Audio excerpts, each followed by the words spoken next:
What if the story you've been living your whole life wasn't actually the truth? What if it was just a set of old beliefs created years ago that are still running the show today?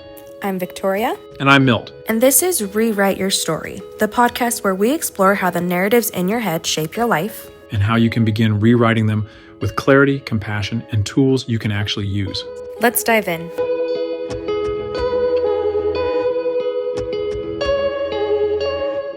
Welcome back, everyone. It's been like 10 years. I think we have finally gotten through the glitches, but that was a painful, basically since the Christmas break. We have been in technical hell trying to get this to work. Some of it was scheduling, some of it was internet problems all over the place. Then we had where my headset wasn't working for a while. We had everything go wrong. I attempted to put out an episode last week. Victoria did some magic with it and tried to make it a reasonable episode through all the problems.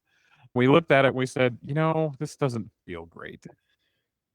Let's just try it again. So we're going to start over with the both of us and do it again. It's been a whirlwind. I think you're right. Since the holidays, school has been crazy, which then I'm still working on that boundary of work life, school life, and then life, right? Separating them.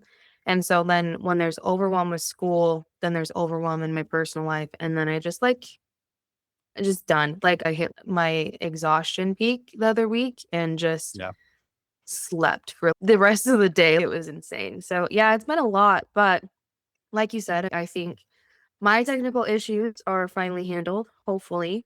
What was the actual issue? So I went into the store and apparently the modem that we had, is that what it's called for Wi-Fi? Yeah. Yeah. Modem and router. The modem that we had is super old. And the guy even said, he was like, I don't know why they gave that to you in the first place, considering the type that you have. Was a technological problem on your end that you weren't aware of, because how would you know if the modem's out of date? Why would they give us one that shouldn't go with our service anyways? I don't know. Yeah. Whatever. Sorry, Xfinity. We're happy now. And whatever issues we were having on this end, I think are resolved. My headphone seems to be working now. Audio seems to be working now. So we are good to go and excited to be back and trying this again. So for those of you who've stuck around, thank you. But here's what I love about this. Not making lemonade out of lemons, because it was a sucky month and a half. We have been frustrated and trying to figure this out. What I like about that, though, is that this is real life. We try to rely on things that are working. We hope that they work. We expect them to work. And then they don't, especially when it's things out of your control. Like in your case, it was, you didn't know the modem would be bad. You wouldn't even know to ask that question per se, because the installer just put it there, right? I couldn't figure out why my headphones stopped working. And then all of a sudden they just started working again. And so we're great because they work again and we can hear. But that's life. And we're trying to show you that this is real. We didn't create this program because there wasn't a need. There's a huge need. And we're not going to hide the fact that we make mistakes. Yeah. I think just how real is that when, how easy would it have been for us to just say, you know what, it's not worth it. It's not worth it. And just giving up in that sense. And that, I think, just it happens so often in everyday life, right? No matter what the situation is, whether it's at work, whether it's with relationships, whether it's with ourselves or our working out or hobbies or habits or whatever. It's so easy to just say, this isn't worth it. And we're just going to try something different. But the fact that, so I want to give us the kudos and the credit, because I think we've seen that happen in the past with us and with things we tried to do. And we're pushing through that. I know we both consider just this is stupid. It's not worth it. We are so behind on our schedule. And not that we have a set schedule, but the moment you start getting disappointment upon disappointment upon disappointment, it's really easy to just say, clearly, the universe and the gods are against us. We should just call it quits. and Mhm. go find a virgin to sacrifice so that we can, clear all the bad juju. Oh my god. So, you can just use something to cleanse the energy. You don't Oh, gotta sacrifice we don't, anyone. I didn't say it had to be a person. You don't have to sacrifice anything, okay? You can just get some cleansing. You can smudge a little bit. But no, 100%. And I think especially with that, like you mentioned, with that loss of momentum, because I know, like, I've seen this with my just like working out. In the past, if I didn't stick with the schedule and consistently went, it just would blow up like instantaneously. It'd be like, "Ugh, it's fine. I'll try again next year. I'll try again next month, whatever." And I've noticed that shift in myself too of like, yeah, I didn't go exactly what I wanted to. And like just being flexible with that. And I think that's something that we're trying to hit with the SaaS model is like it doesn't have to be perfect. There's no such thing as like that perfection. Instead, it's about readjusting and revisiting maybe the pillar that you didn't think to go to before. Like maybe this grow pillar isn't working. That's not where your system's at. That's not where your skill set is at, where your abilities are. And so you need to shift back into the healing a little bit, or you need to shift back into the learning. And it's a flexible thing and it doesn't have to be so black and white. I agree. And I think, and you guys wouldn't see this because we don't show like the show prep all the time. But even before this episode, we started, we just talked about, all right, well, what did we put out there? You know, we reviewed it. Does it make sense? And we know it didn't make a lot of sense. It was an effort to try to like keep some like kind of sad momentum going because there had been effort made and we almost wanted to honor the effort while recognizing that that effort probably wasn't very good. It didn't come across very well. So, obviously we have to earn people back, but that's kind of life, right? Like you said, with the working out, I was really consistent for like 5 years and I haven't been consistent since. And in fact, I've been getting worse and worse. And I need to find a way to restart again, but not starting from scratch. I'm still starting from where I am and starting with a lot more knowledge that I had before. Yeah. Going back and remembering the injuries that I suffered because I didn't stretch properly or didn't, do those things so that I can make a good plan to get back into it with recognition of where my body is at today, not where it was when I was in a much more peak performance state. And also not looking back from that state and saying, oh, what's wrong with me? Why didn't I just keep that going? Like really letting go and saying, it is about going back to learn. I need to go back and observe. I need to understand what's going on with me so that I can answer what's it going to take for me to get back into exercising effectively, eating nutritionally. That's almost a word, right? Eating healthily. I don't know. Either way. So that's what we're doing today with this. We're going to reset the last episode. We're going to give you some information that we covered, but we're going to hopefully try to do it in a way that doesn't sound like we have no idea what we're doing because every 5 minutes we were having some form or another and or emotionally like when I did that episode I texted Victoria and I just emotionally told her like this is just stupid. I am so angry. I am done. I don't want to do this. And she's like, no, I'll make something out of it. And she did. So I'm super happy for her that she had my back. So thank you, Victoria. And hopefully today we make sense and we're getting back on track, not because we need to fix the past, because we're accepting where we are and we want to keep doing this. Yeah. Cheers, cheers. That's the episode. Have a great day. Just kidding. No, just kidding. Okay, let's get into show and tell. Show and What you tell. got, notes? Okay, so this one is really cool.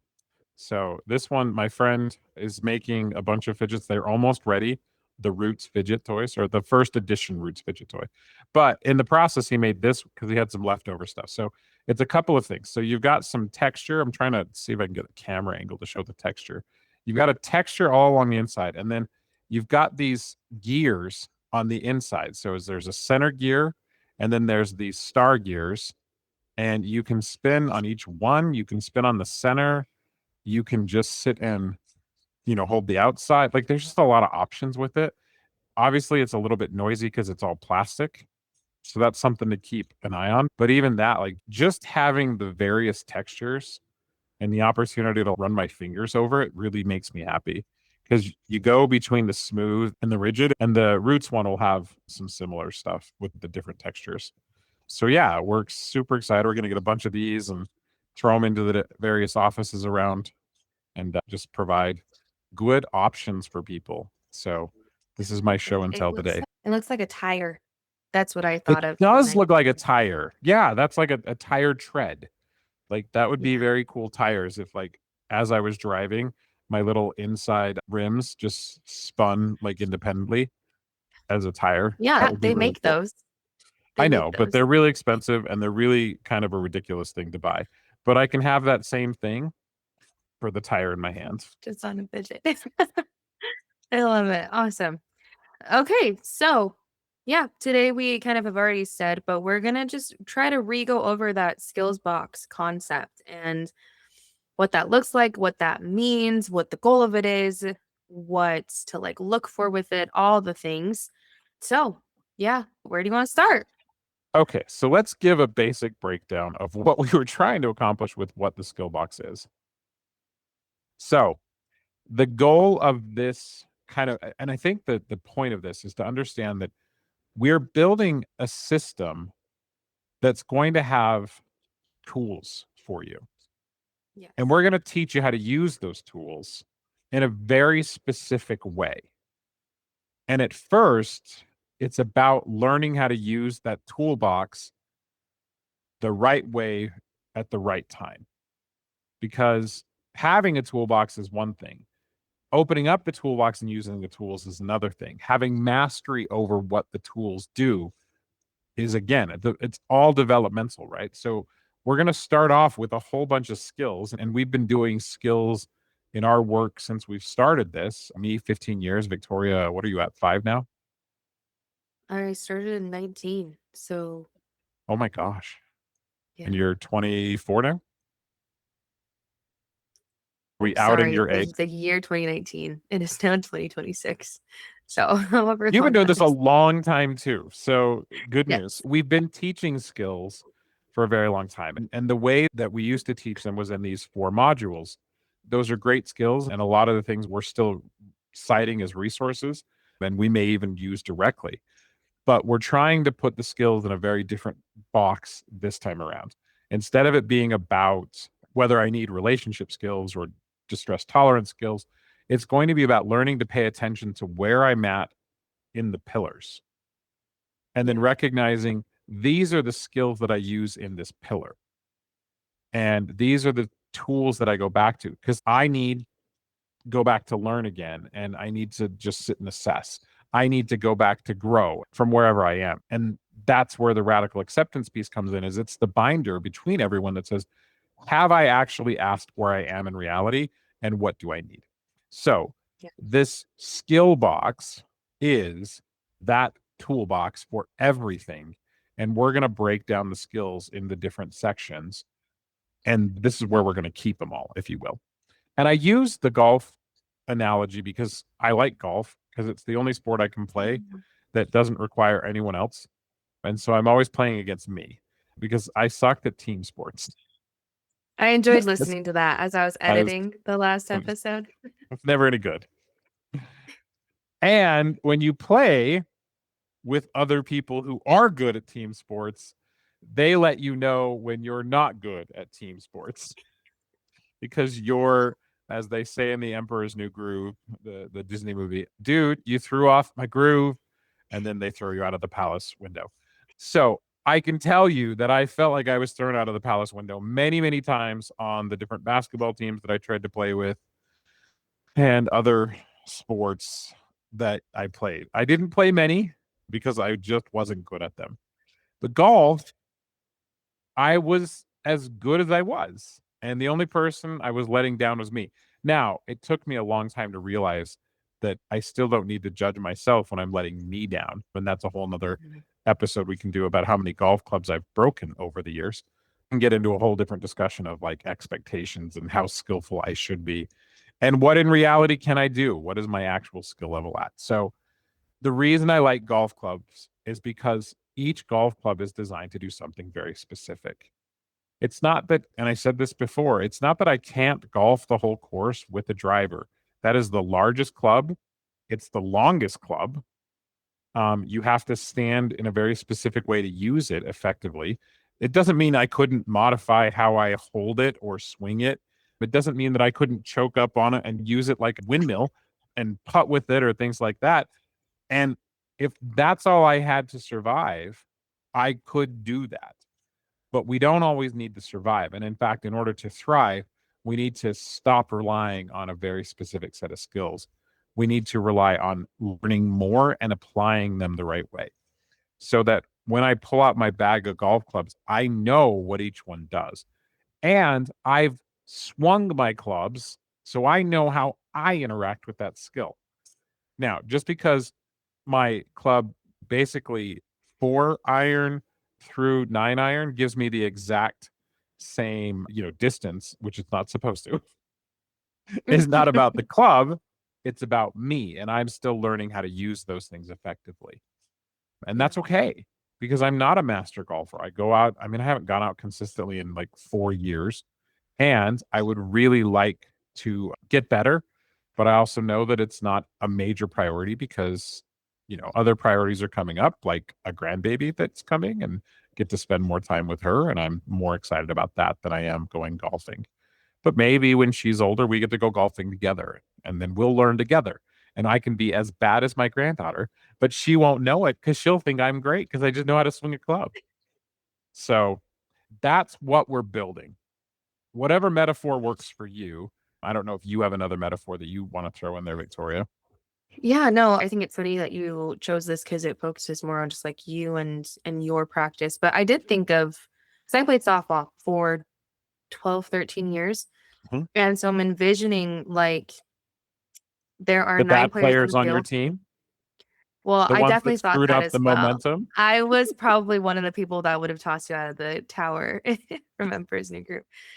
You so Different would have conversation. thrown me out the window. Yeah, it's a different conversation because I'm a very competitive person like you are. I love it. But no, Well, so look but like doesn't in this explain some of the reasons that we have a hard time with other people sometimes? Is like when we're yeah, skillful at something and they're not as skillful, yeah, we want them to be as skillful as we are or to get out of our way. yeah. Again, going back to like those expectations and how those translate to other people as well as to ourselves and what that looks like and how we kind of react based on those expectations. So yeah, no, 100%. But I was envisioning just a softball field, right? So there's 9 players on the field when you're defense, obviously, and each of those players has a role. There are certain, especially when you get into college or professional softball, specific characteristics that you look for in a player to be a first baseman. And that goes for second base, shortstop, third base, catcher, pitcher, outfield. There's very specific just characteristics. The more, especially the more intense of playing you get, I guess. Like if you're in T-ball, yeah, those little nuggets are just running around. But the NCAA They're just championship, happy if they stay in the area they're supposed to stay in, yes. and they don't all Yeah. go chasing after the ball at the same time. But those little kids love just chasing the ball at the same time. And Absolutely. I love those videos. But if you're looking at the NCAA championship, you're not going to see, unless they've been training for different positions their entire career. That being said, though, like they have their main position that they're going to play and that they've mastered and are an expert at in whatever way that means.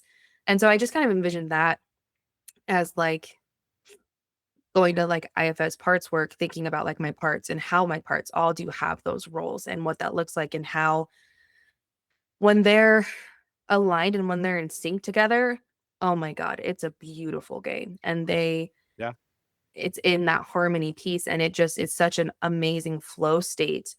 And then when they're out of sync and when it's just a bad game, like the tension, the frustration, the anger, the hurt, the all of the things that come up from that. And so I just think that kind of translates easily still into skills that will go over throughout the SaaS model. Like when one works, when they work together, yeah, that it's a great feeling until we get to, but if we're trying to use the learn skills, the pillar of learn and like the skills within that when it's a situation for us to actually be working on growth or be working on Strengthen, acceptance or right? yeah, it's going to be a little clunky. So that's what I thought And about. I think the T-ball to the like NCAA or professional level is a great example.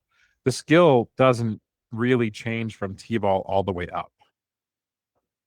The challenge that you're playing in front of is what changes. The way you catch a ball is the same. The way you throw a ball is the same. The steps, the momentum, the hip positioning, all of those kind of things. You learn all of those things all the way down in T-ball. Granted, they don't do it as specific, but they start with the very basics. Yeah. Even just the simple of like following through a throw as opposed to, you know, and that how that changes the thing. And like the same with swinging a golf club. Like that's the very first thing you learn is just the swing itself. You're never going to not throw. You're never going to not swing the bat. You're going to do it differently, more effectively. And the competition that's coming up against you is going to determine how intense you need to be.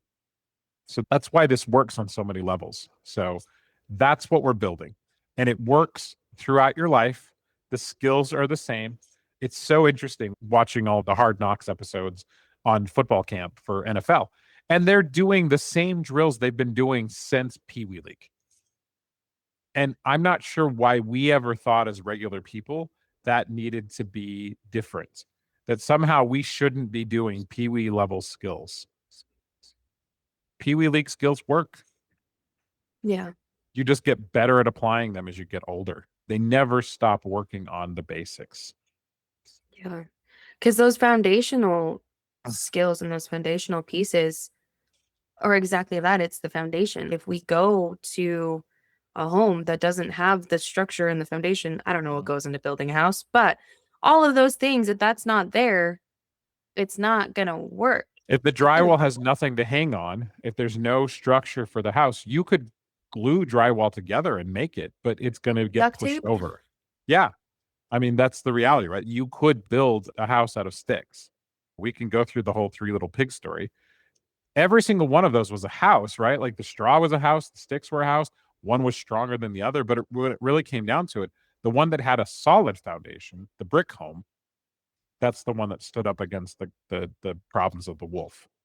So that's what we're really trying to give you is solid foundational work that you can use throughout your life. And as you get better with these skills, you figure out how to use them more across the board in your life. Yeah, So definitely. cool. All right. So let's jump into this. So the problem with a lot of self-help books and models or even therapy books that are out there for the public to read, like there's a forward-facing book on IFS that's called No Bad Parts, and EMDR has their book, and like so all of these books are out there, and some of them give you some basic structure or tools, but a lot of them are kind of just giving you concepts. So for example, one of the concepts is to love yourself. How many times have we been told to do that, and how many people are still struggling to do that? Or even better, Yeah. how many women have been slapped in black and white movies as the method to get the hysterical woman to calm down? Hmm. That's not teaching them anything. It's a great concept. It does work. It's not bad. It's not complete. And so that's what this is going to do. This is going to give you a complete skill. Every skill follows a 4-part structure that we're going to build in the skill box. So that's where you get into the recipe, and more specifically, baking more so than cooking. Because cooking, I don't know if I said this, but cooking is like jazz, and baking is like a science fair project. I'm going to go back to Pee Wee League. Because when we're teaching a kid how to do a science fair project, we're teaching them the basics of the scientific method, right? We're teaching them how to do observation, how to make a hypothesis, and we're teaching them the step by step, and then they carry it out step by step. Right. Whereas cooking like dinner, you can change the steps around, you can add to, you can take away. Like there's just a lot more creativity space in cooking a dish as opposed to baking, especially like baking bread. Like it's a science. Good bread bakers are worth their weight in gold. I mean, we've got some amazing sourdough bread makers here in town. And like whenever they come out and sell their stuff, and it's like, oh my heavens, I don't have the skills that you do. I am so glad you brought this to me because now I just get to enjoy the bread and I don't have to make it. So, like, they've worked on this, they've practiced this, they've followed the steps they've gone through over and over and over again. And that's an important piece of this. There's always going to be phases in every one of these skills that we're doing because we don't want to necessarily use the wrong skill for the wrong job. And we already talked about this a little bit in the golf analogy. I want my driver to be my driver. I want my putter to be my putter. I'm going to get better results if I do it that way.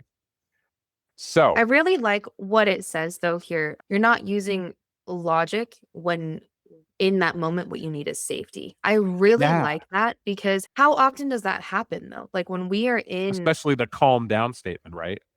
yeah, 100%. When we're in certain situations where our emotions are heightened and we're feeling unsafe, it's drilled into us to turn to, if we're using DBT terms, our reasonable mind to get out of the unsafe situation.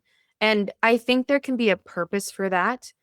And at the same time, like ensuring that we're coming back and using those safety skills to validate ourselves, to recognize and just instead of saying, "Oh, I'm just being crazy, that was ridiculous." No, like I genuinely felt something there that was intense. I had a really strong reaction to it.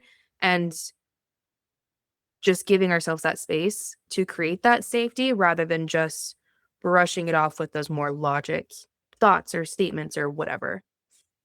I talk to a lot of my clients about really kind of moving past the why. The brain has basically two functions. The brain wants to keep you alive and allocate calories so it can keep you alive. The brain itself, the non thinking part of the brain, the part of the brain that's just the one that says nervous system, stomach, lungs, blood vessels, muscle system, skeletal system, do all the things. That part of the brain does not care about why. It never has and it never will. Its function, its job is to keep you breathing and alive. So, this is where why gets really interesting. How many times have you just accepted a basic why, like I'm crazy or the situation was crazy? And then if you step back and you realize it wasn't actually as crazy as I thought it was, I just wasn't sure what to do. Here's the problem. The moment you go into trying to analyze, you've now kicked out of calorie allocation and keeping you alive because you're using calories to think about something that the brain doesn't care about. Your brain will never care about you developing as a person. Your thinking brain, your soul will. So, keeping that in mind, that we're always battling against this desire for us to stay safe and alive, and then storing calories in case the famine's coming. Because I don't know if you know this, but it's not been very long as a human species that we've had a supply of food. And our body still says that winter is going to come and we are going to store up for when that winter Yeah. comes. Because that is calorie allocation. Because my food is fat Mhm. if I had to. My body can eat itself. It's kind of crazy to think about. So, if we understand that your automatic brain doesn't care about why, it wants the quickest why that it can assign so it can move on to doing what it does best, keeping Right. you alive. The thinking brain and our soul and our self that we talk about, that's the part of us that wants us to grow. That's the part of us that wants us to learn and heal and all those other things. So be okay that you're always fighting a battle of the why is your brain is hardwired to give you the quickest why possible, and it may not be the most accurate thing. It's just easy enough to move you on. Right. Like it. All right. So maybe you do practice sets. I want to So, ensure I I know what mean, it's talking about. we're talking about So it's talking about again like that order.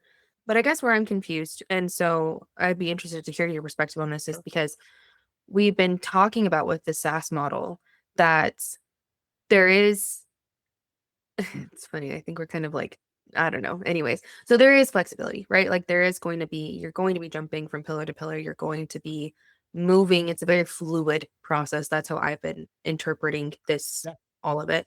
And so with the model as a whole, there's not necessarily like that structure, right? Or like the step by step, because it is a fluid No, so experience and a fluid, this is drilling down to when we're using a specific skill, right? So these four right? steps, the purpose, the conceptual basis, the practical step, and the stability measure, those four things are just the way we're implementing every skill. And I think there's some beauty in creating symmetry amongst all the skills. You can plug all sorts of different things into those four things, the same way that the pillars all represent a different phase of us. So you may even look at this as like the four pillars of each skill, if Mm, that makes sense. And so just having that, because let's be honest, if you don't understand the purpose of loving yourself, hearing it sounds great, but is mhm, it going to give you a meaningful reason to do it? I go right. back to, softball. If you don't have a meaningful reason for catching the ball, why are you going to do it? Because I don't know about you, but when a ball is flying at my face at like 100 miles an hour, I'm not thinking to myself, I should catch this and throw it to that person. What's the purpose of catching the ball? Yeah. There has to be the purpose for what we're using the skill. There has to be the why does it work? And then we have to actually apply the skill, and then we have to go to actually testing it. Did it work for us? And then if it didn't work for us in this moment, what happens? Hmm. I mean, And how many I, hitting that's coaches have you worked with throughout the years that helped you change just something or helped you go back to a way you were hitting before? yeah, no, 100%. I will say that I was a pretty dang good hitter though. So Was it all much? No, natural I'm just kidding. talent. No, but to that point, 100%, like I did have that natural ability to, and then with the little tweaks that I was, or the suggestions and the tips and all those things, I was able to become even better at it. And I was able to become even just more skilled at it. One question that I came up, because I think it's easy to recognize, we're using a lot of sports metaphors. Sure. We started with the recipe, we ended up at sports. I know. So it's easy to recognize when something works and when something doesn't work, right? When something is good versus when something is bad, quote unquote, all that Sure. stuff. I think that's so much harder to really identify and like obviously this is just my opinion, but that's a lot harder to identify when it comes to those conceptions or like ideas of loving yourself or calming down, because like externally I could look calm as cool as a cucumber, calm as a cucumber, cool as a cucumber, and internally like that's not happening. And so then did it work? Because externally everyone's seeing that I am calm, even though internally that's not necessarily the case. Do you know what I mean? And so I think That's that's also actually an a interesting. really important point. I think that's one of the biggest lessons that my dad inadvertently taught me. Like, you know, we found out how he bottled his stress so much more after he died because they weren't able to use any of his organs, only his eyes. Apparently, the only thing stress doesn't kill is your eyes. So there you go, people. Which is, it's kind of sad. Like, instead of being able to help all those people, he wasn't able to because he didn't pay attention to the internal stress. Because I can't tell you how many times my dad told me he was good. Not just that he was good, but no, look, and he used a whole bunch of outside information. I never, in fact, I'm making that connection kind of right now. He never told me about his internal world. Yeah. That's kind of interesting to realize is like, you're right. There is the external and there's the internal. Learning, and this is where that learn pillar comes in, observing, learning how to go into both in and outside. Man, that's super important because for so many people, if they don't know how to describe what's going on inside them, think about how much misery might be going on with that explanation. Because I can't understand how as much as I respected my dad for always just pushing through and constantly, you can't know this, but like he would lift in and out my mom's chair all the time. Like, he just took care of things. He was a workhorse, and it was really cool to watch. But then it's so sad because I didn't know what his struggle was on the inside. Well, and even going with that, he might not have even known, right? He Exactly. might have just He been only telling knew himself, how to "No, I am describe it. good." Yeah. Mhm. Because he just would work harder. There's the old person saying, just pull up your bootstraps. In other words, just get those boots on and get to working. And that's what my dad was great at. He did. He got to work. We constantly did stuff to try to make our life better. And yet I think he was happy in a lot of ways because I don't think he was sad, but I know that there was not the relief for stress that he needed. And that's kind of what I'm looking at in my life is like, all right, what's going on inside of me all the time so I can be better, so I can have that connection with both the inside of me and the outside of me. Yeah. Now you're going to make me all cry because now I'm a little bit sad about my dad. Mm. That was good. Like that's an important piece of this, a massive important piece of this. So Yeah, excellent. and I think it feeds back into that idea of expectations and how much we allow the more external world to influence what our expectations are, and then the pain and, like, the harm that that can lead to because we're not actually giving our space to, "Well, no, what do I actually want for myself? What do Yeah. I actually value? How do I actually feel when externally I'm calm, but internally, like, I know that's not the case?" And opening ourselves up to that learn pillar and to being willing to actually observe what is happening. What does anxiety feel like for me? What does happiness actually feel like for me inside and not just like what the rest of the world is seeing? And that's super hard and it takes a lot of time. And even though I've been doing this for so long, and the emotion model was the first skill I started with, which is all about that, right? All about exploring what's happening inside. You're a really good hitter there too. You hit teaching that skill out of the park.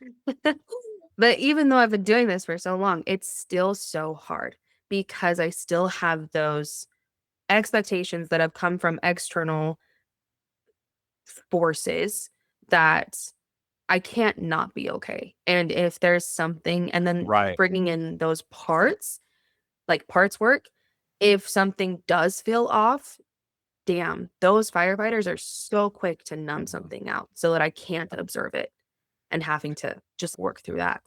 Yeah, that's actually really important. So that's why I think the next two pieces are kind of the ways to go into this. So the practice steps, there's a reason and a form to doing it step by step. There's a reason and a form to start with just the basics. One of my favorite skills is the stop skill. And it's simplicity is its beauty. You can't do it out of order though. Because if you don't stop first, if you don't actually physically stop or you don't emotionally stop for a second, not because you're telling yourself to calm down or anything else, not applying any other label, just physically and emotionally stopping and then taking a breath and or taking a step back, whether it be physically or emotionally or mentally or whatever. But just that gesture of stopping and breathing,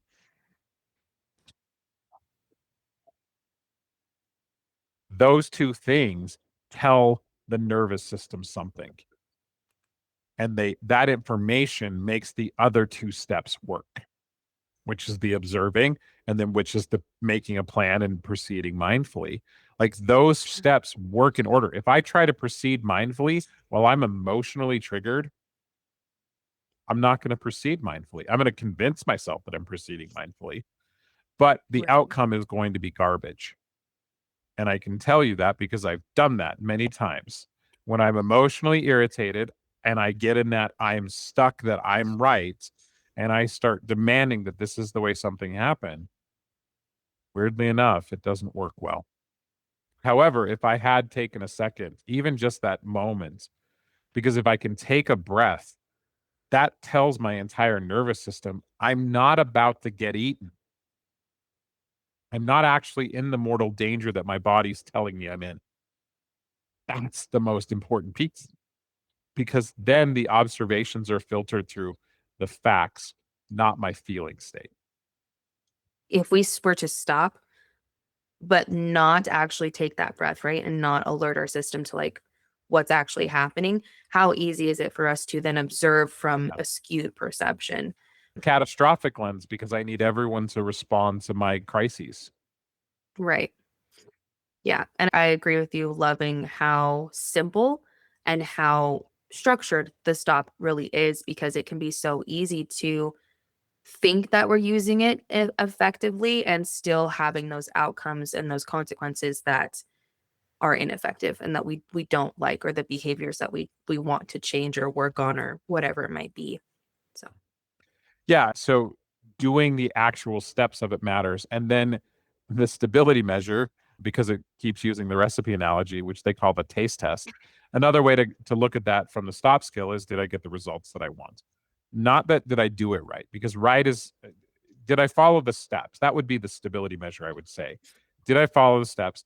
What were the outcomes with following the steps? And have I looked internally at where I was at? Was it a manager or a firefighter part that was actually using the step, or was it the self? Was I curiously using the steps and courageously using the steps, as opposed to responsively using the steps like a manager would be, or a firefighter would be? And so all of those things give us an opportunity to taste it and actually see where it landed. mhm. And then go back and assess, what do we need to adjust? All of those things are so useful. So that's why I like the structure. The skills are always going to be in this structure. That doesn't mean all the steps are going to be 4 steps. It means that there's going to be these 4 sections, and these 4 sections give us the insight we need to keep applying the skill effectively over and over and over again. It's like passing a family recipe down, right? Once you get that family recipe that it works, you want grandma's chicken. You don't want anyone else's, because grandma's chicken. You want the hitting coach that helped you the most. You want to use the tips they gave you, because that's the one that gives you the best distance or the best directional control or whatever. I don't know. I'm not a hitter. I can't even get my golf ball to go the way I want it to. It just goes. I'm just happy when I get an arc. There's some distance there. Every once in a while, as long as I get at least 100 yards, I'm okay. I love it. All So, right. Last but not least, Victoria, I'm passing the torch. Testing the recipe.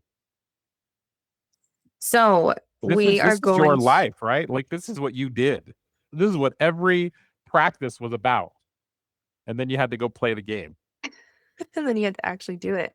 Yeah, and it's so different. That could be a tangent, but I think that is also something to be very mindful of, is you can, and I think that kind of falls into what we can talk about next week too, with like state dependent learning and window of tolerance and stuff, of you can practice these skills over and over again, and you can master them to a certain extent, and the outcome is going to look so different when you're actually in a different situation, right? Kind of looking at like those controlled environments and stuff. That's just based off that you're sorry. That was again a tangent No, just no, no, based off. you're good. I was recognizing that I probably didn't hit on this point enough, so I apologize for giving a face that was like, No, you're okay. I was realizing we didn't talk about enough that all of these skills are for giving us data. They're just to set a new data point. That's all. Yeah. Like, and that's the point, is every time you use it, it gives you data. It's not about whether you've mastered it or perfected it or whatever. It's, what's the data now? Did your heart rate drop? Did Mhm. you notice your breathing Or were intensify? you Did you able notice? to manage your words coming out of your mouth while your heartbeat was, that was my Your insane brain. heartbeat. I felt it. Clearly, If you're not watching the video, you couldn't have felt it. no. Yeah, 100%. And again, that's where that piece that I was talking about of recognizing what that data actually looks like and means for you, rather than like what you're told it should feel like or what it should look like or whatever it might be. And then again, taking that in as data and not just like, oh, I did really good or oh, I really did horrible that time. No, we're just observing and figuring out what the shifts were inside of ourselves or outside of ourselves and how that played out, I guess, in the situation. Okay, so we're gonna kind of go through actually one of the first skill that's in the heal pillar. For some reason, saying the heal pillar is really hard. I wanted to say hill, the hill pillar. But that's not it. It's not a hill. It's heal. We're healing. Anyway, so that one is somatic recognition. Are we brainstorming on names or is this what we're sticking with? No. So I need to explain a little bit about my friend who's the co-author of this, Robert, whose name's going to appear on the manuals. Robert is a genius, and Robert thinks very geniusly. That Yeah. was my word. And I love Robert to death. And we're going to come up with, as we come up with developing the forward facing manual for people, the names are going to change a lot over the next little while. Think of this as the core foundational way of describing it. However, it works really well for intellectual thinkers. It doesn't necessarily work well for other kind of thinkers. So, but just even that idea of the somatic recognition, which is really just a fancy way of saying, have you tuned into your body? So we're looking at the purpose. The purpose of this skill, tuning into your body, the somatic recognition, is to go from using more judgmental, not in like the judgment kind of way, but like Description. Like learning judgmental how to descriptions though, right? yeah, We're moving from that to yes. more actual descriptions, right? We're moving away from the judgmental descriptions and we're removing the labels, I guess. Yeah, we're moving away from judgmental description to labeling, as like think of it in terms of like a grade on a test. Like grade A, grade B, grade C, grade D. Instead of looking at that and using that to generalize the information, we're taking it and saying, okay, if I got a D on this test, what does that mean? Not what's wrong with me. Or if I got an A on this test, what did I do that worked that I can repeat over and over again? Right. Or did I get lucky? And I'll give you a perfect example of this. My wife and I had different experiences when we took our licensing test. So we finished grad school, and then in my license, there's two tests that I have to take. And the first one is general knowledge test. My wife struggled with the general knowledge test, and I passed it on the first try. And the simple reason was my general knowledge test gave me stuff that I knew inside and out. There was a couple of topics that were just things that I just knew. And when she told me what she did on her test, because every test is different, that's how they try to prevent the cheating. She didn't get the areas that she knew as well. So I could have easily looked at that and said, and I'm not saying that I haven't done this in the past, I'm obviously better, but don't we do this, right? If someone gets an A Yeah. in the class and someone gets a C in the class, or is it just that I got lucky and I got the topics that I know really well? In my Right. case, I absolutely got lucky because when we took the diagnostic test, we both passed that first try. But the general knowledge test, the one that covers all the information you learned in your 2-year or 3-year program, that one was a bit of a trickier test because you didn't know which exactly area to study for the most. I can tell you right now, I failed my vocational rehab section because I just don't care about learning a new developmental model in the terms of working. And I didn't care then. And I care now in a very different way, but I don't care who theorized what. I never will. I'm never going to go to a vocational rehab book and say, is this the Emerson model or the Fraser model? I don't care. But I got lucky. So I could say I passed, that means I'm better. Or I could look at it without judgment and say, oh, I got a couple of sections on that test that I was able to score high enough in that it offset the area that I was weak in. And we were able to do the same thing with her. And of course, some of it we had to realize that was test anxiety too, that eventually Mhm. she had to work through some of that. But just that idea of like, a score doesn't give you all the information. What does that score mean? So you're talking about a label that's effective, not a judgment that's quick and dirty. Yeah, definitely. I like it. So everything he just said, ditto to all he said of like what the purpose of the skill is. And then looking at that next part of it, which is the rule. So I kind of actually appreciate what this says. The body speaks in physics, the mind speaks in stories. And I think that goes back to what you were talking about with our two different brains, right? Like the part that is just focused on our survival, it is just thinking about the facts, the physical situations that are happening. Whereas our soul, our capital S self, like all of those parts of us, of our body, are thinking about the bigger picture, right? And again, going back and adding all of those just judgmental descriptions or those labels or to make it make sense to us, the why behind it all.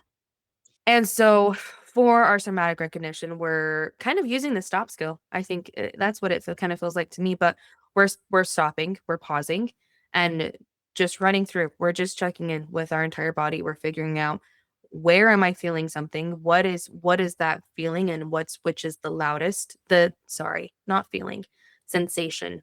Looking at like that sensation piece. So is there a sharp pain coming from my left toe? I don't know, and if that is, like, what could that possibly be related to? Or is there physical tightness in my chest to where I can't breathe?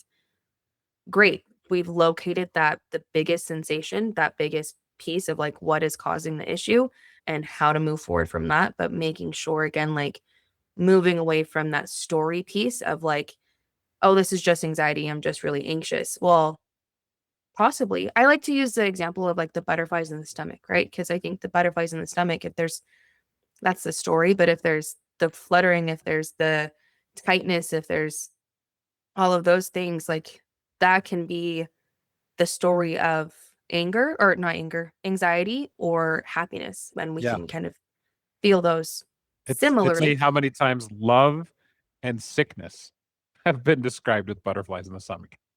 Yeah, exactly. And like that's the piece that I really appreciate is using this to really recognize how we do feel the different emotions that we all experience and how they can be similar and yet there just might be one slight difference, whether it's the situation happening around us, whether it's one side of my stomach flutters more than the other side. I don't know, just like little things that make that big difference in us identifying what it is that we're actually Yeah. feeling. Yeah. I love that. So to kind of wrap up where we are today, hopefully this was it feel a lot better. I feel so much better about this episode. It's really what we're trying to build with the SAS model is a really simple kind of diagram so that you can understand where you might need to go to because the basics are always going to be useful. There's never going to be a time where the basics aren't useful. Just because you can become more creative with the basics and if you do, more power to you, right? I try to use my skills in all sorts of ways now and trying to use them not just how I learned them, but in ways that I didn't think of learning them because I want to continue being curious. But what the SAS model is it's not just about feeling better, it's about understanding and having a reliable system to actually look at everything through this lens that just kind of makes sense. Because again, feeling better isn't useful if you don't understand what's going on. Unless you want to just be ignorantly, happy, or we call that stoned, you know, Yeah. like that's kind of what we're trying to avoid is we don't want the quick steps or the quick fixes. We want to give people the actual tools that make them well over time. I really like a movement right now that's a lot of social influencers are coming on and talking about all the crazy health fads and the real way to do it. Like it's like the influencers who are showing you you can have a Snickers bar and be healthy because Mhm. here's the calorie structure and here's if I ate all these things and I ate a Snickers bar, I still ate healthily that day. It doesn't mean that I didn't enjoy the Snickers bar and that I should feel guilty about it or it needs to be a cheat thing. No, I recognized that I ate this way and I set up that I could have a Snickers bar and it was a good thing for me. It was healthy in other ways. It may not be the most nutritious thing I ate, but it was healthy to feed my soul that Snickers bar. But if I only ate Snickers bar because I just wanted that quick sugar rush, and I love that people are trying to talk in this form in every area of life. So we're just linking our train to what everyone else is doing, not because everyone organized it. And I think this is an important piece, because the world is shifting towards realness. I love that people want real data, real information, so that they can make real changes. And that's why we're building the SaaS model. Here, here. Snaps I'm and out. claps. Mic drop. Thanks for coming, everyone. We hope you enjoyed this episode. We'll Peace see you out. next time.